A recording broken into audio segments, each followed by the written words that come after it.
Breaking news! Ewan ko na lang talaga kung hindi ka matutuwa dito. Nakakatindig balahibo. Pangulong Bongbong Marcos, viral matapos maisiwalat ngayong araw ang kanyang pangmalakasang pasabog. Paano ba naman kasi mga kababayan, sinugod lang naman siya ng isang pinakamakapangyarihang tao sa buong mundo. Wow, talaga naman sila na mismo ang pumupunta ng Pilipinas para kausapin ng personal ang ating mahal na Pangulong BBM.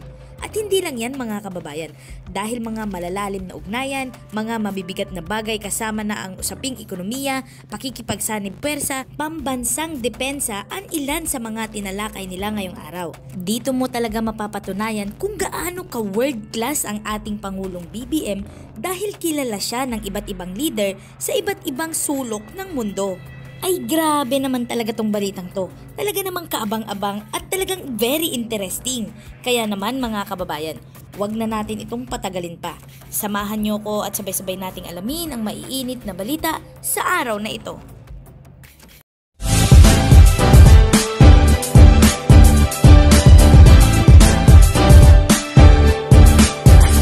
Ipinahayag ngayong araw ni Pangulong Ferdinand R. Marcos Jr.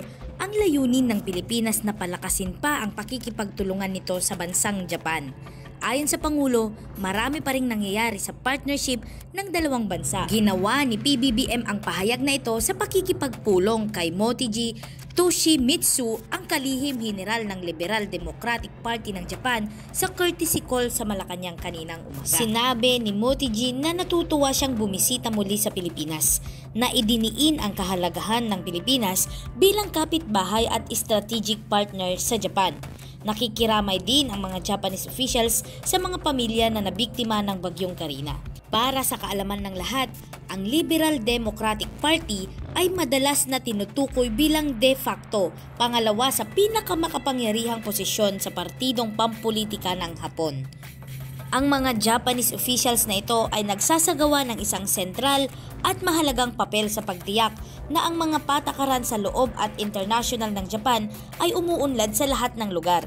Gumaganap din sila upang tulungan ang presidente ng partido na si Punong Ministro Fumio Kishida. Ipinagdiriwang ng Pilipinas at Japan ang 68 years ng normalized na relasyon noong July 23, 2023 at 12 years naman ng strategic partnership mula noong September 2011. Samantala, ang mga flood controls program na ipinatupad ng gobyerno sa mga nakaraang taon ay naging epektibo sa pag-iwas sa pagbaha, partikular sa Metro Manila. Sinabi yan ni Public Works and Highway Secretary Manuel Bunuan noong Martes. Ginawa ni Secretary Bunuan ang kanyang pahayag sa isang press briefing sa Malacanang nang tanungin kung ano ang mga pondo ng gobyerno para sa pagkontrol sa baha na maituturing na pera na ginastos ng husto. Tiniyak ni Bunuan na ang malaking naitulong ng pondong ginastos sa infrastruktura para maibsan ang problema sa pagbaha hindi lamang sa Metro Manila kundi maging iba pang bahagi ng bansa. Kabilang dito ang mga interbensyon na inhinyero na may dalawang bahagi, ang agarang proteksyon sa mga mabababang lugar at ang pagpapatupad ng mga programang panlahat na kontrol sa baha sa pamamagitan ng konsepto ng river basin. Sinuportahan ni Metropolitan Manila Development Authority or MMDA Chairman Romando Artes si Secretary Bunuan sa pagsasabing ang pera ng gobyerno na ginastos sa mga programang iyon ay pinatunayan ang halaga nito sa pagtugon sa pagbaha. Ipinakita ng natural na senaryo ang kahusayan ng mga flood control projects na ipinatupad ng MMDA at DPWH partikular. Sinabi ni Secretary Bunuan na iniulat niya kay Pangulong Ferdinand R. Marcos Jr. sa pulong nung Martes sa Palasyo ang pagkumpleto ng humigit kumulang 5,521 projects simula pa noong July 2022 hanggang May 2024 o mula nang pumalit ang Administrasyong Marcos.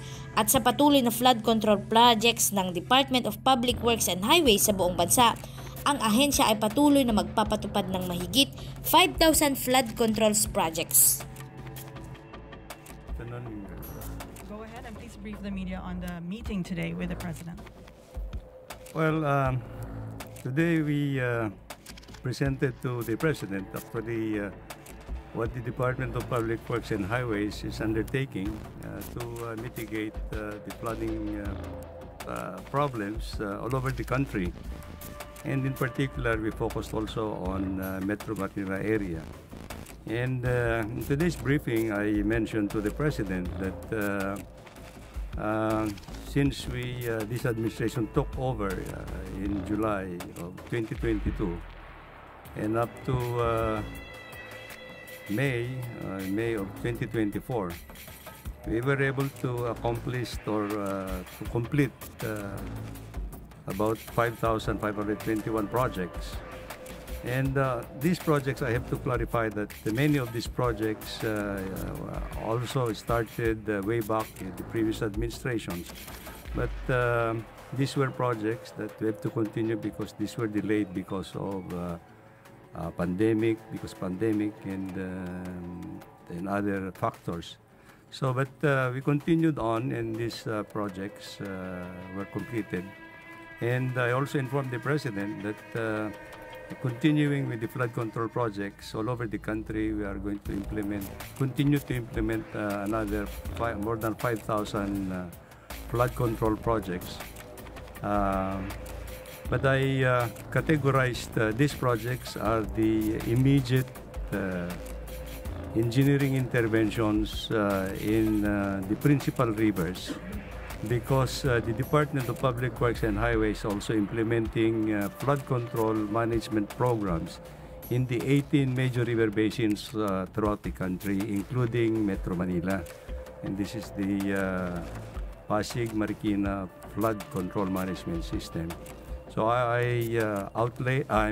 laid down actually what are the components of these projects and everything, and I think there are directives in the process. The President has directed the department to consider actually not only the flow of floodwaters, but also to impound initially the floodwaters in the watershed areas. And this is a very important component that we need to address at this point in time. And I think basically this is a solution that will impede actually the flow of floodwaters down to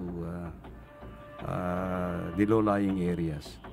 And of course, there are other instructions of the President that we have to collaborate also with the other stakeholders, particularly in the internal drainage management systems, particularly in urban areas, because this is very vital to address the runoff waters particularly in urban areas. So these are some of the things that the President instructed us to look into in the future projects that we're going to implement in the department. Okay, thank you, Secretary Bonoan. Chairman Artes? Yes, before I start, I'd just like to correct the post circulating online that MMDA has 787.6 billion budget for flood control for the past 2 years total. That's fake news. We don't have that much budget for flood control. In fact, for 2023, we only have 1.8 billion budget and 2.2 billion for 2024.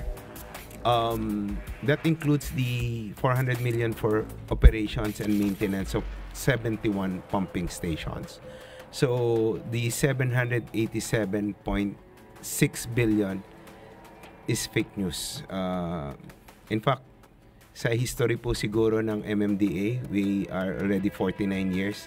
Baka yung total budget po namin sa 49 years na yan ay hindi pa naka 87 billion. So, mali po yung kumakalat sa post na 787.6 billion ang budget ng MMDA for flood control projects sa 2 taon. We just like to emphasize, at kanina po ay napag-usapan, unang-una yung pong tubig na dala nitong bagyong Karina ay mas mataas or mas marami kisa sa dala ng Ondoy. 471 mm in 24 hours as compared to 455 noong pong Ondoy. Pero despite that, nakita naman po natin mabilis tumaas yung tubig pero mabilis din naman po nag-recede. Ang atin po kasing pumping stations ay may capacity na 15 to 20 mm per hour.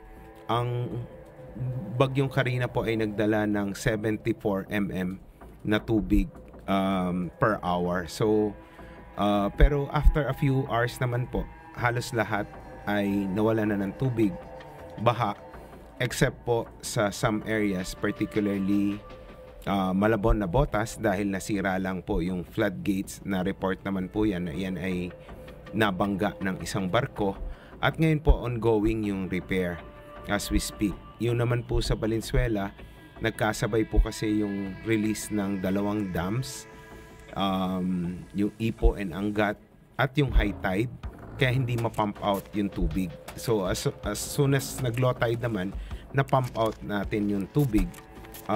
Kanina na pag-usapan yung mga measures para maiwasan to, particularly yung sa Valenzuela, small impounding and big impounding projects, at yung possibility na magkaroon ng, tama ba yan, SECMANI, yung interceptors, para yung mga tubig galing upstreams ay hindi na dumaan doon sa mga flood-prone areas at ma-divert na diretso palabas, probably past Pacific Ocean or Manila Bay.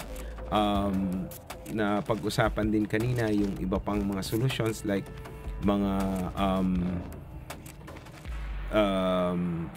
yung sa internal drainage. Kami po ng DPWH ay magsasagawa ng Drainage Master Plan. Approved na po yan for funding ng World Bank. Hinihintay lang po namin yung extension ng loan facility ng World Bank. So, yan po yung gagawa ng comprehensive Drainage Master Plan dito po sa Metro Manila. Alam naman po natin, antiquated na yung ating drainage system. According to SECMANI, yan po ay nagawa pa noong panahon ng dating Pangulong Marcos, yung Drainage Master Plan for Metro Manila. So, kailangan na po talagang i-update, lalong-lalo na sa ngayon na meron tayong climate change. Mas mataas na po yung tide ng tubig sa ating mga oceans, at yung ulan po na dala ng mga bagyo ay mas malalakas. So, update lang din po, in-update natin ng Pangulo doon sa clean up drive na ginagawa ng MMDA sa Metro Manila. Nakita naman po siguro natin yung mga basura na dala ng bagyo, at ganoon din po yung mga itinatapon po ng ating mga kababayan na mga napinsalang gamit sa atin din po mga pumping stations. Napakarami po ng nahihigop na basura. Sabi nga po ni SECMANI, pag inipon mo daw yung mga basura na iba't ibang klase, makakapagpatayo ka ng bahay, furnish pa. Dahil meron pong ref, kama, mattress, at kung ano-ano pang mga appliances and furnitures ang kasama po na basura na dadala sa ating mga pumping stations. Na-discuss naman po ni SECMANI kung ano yung mga long-term plans para mawala po yung baha sa Metro Manila, na alinsunod doon sa master plan na ginawa ng World Bank. World Bank plans po yan hanggang 2035.